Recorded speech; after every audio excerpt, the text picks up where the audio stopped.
আমার এলাকায় একটা ফ্লাইওভার দরকার, যেটা হয়েছিল সেই ফ্লাইওভার দরকার। আমার এলাকা হলো শ্রেষ্ঠ কক্সবাজারের মতো পর্যটন এলাকা হবে যদি ফ্লাইওভার হয়। এমন একটা জেলায় আপনি এসেছেন প্রসিদ্ধ,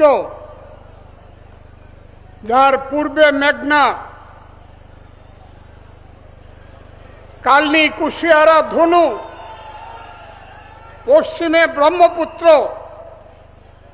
এই জেলায় জন্মগ্রহণ করেছে মসনদী আলা ইসাকা। মুঘলের বিরুদ্ধে যুদ্ধ করে যিনি বাংলার স্বাধীনতা রক্ষা করেছিলেন।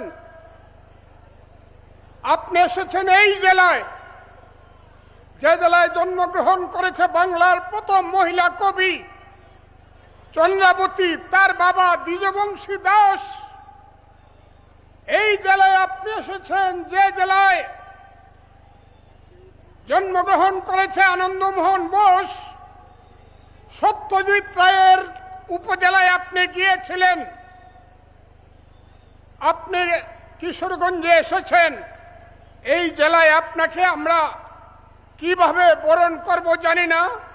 শুধু আমি আপনাদেরকে বলবো, আমার নেতার নামে, আমাদের নেতার নামে আজকে উনি কিশোরগঞ্জে এসেছে, একটা জোরে হাততালি দেন আপনারা দয়া করে। একটা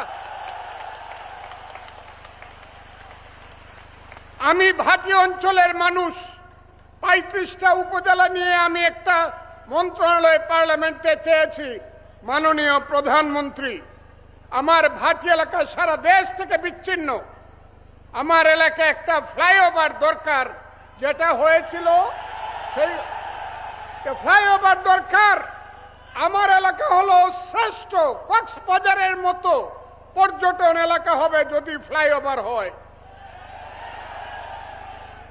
আমার আর কিছু বলার নাই। আপনি এসেছেন, আমরা সবাই কৃতজ্ঞ। আমরা কৃতজ্ঞ না?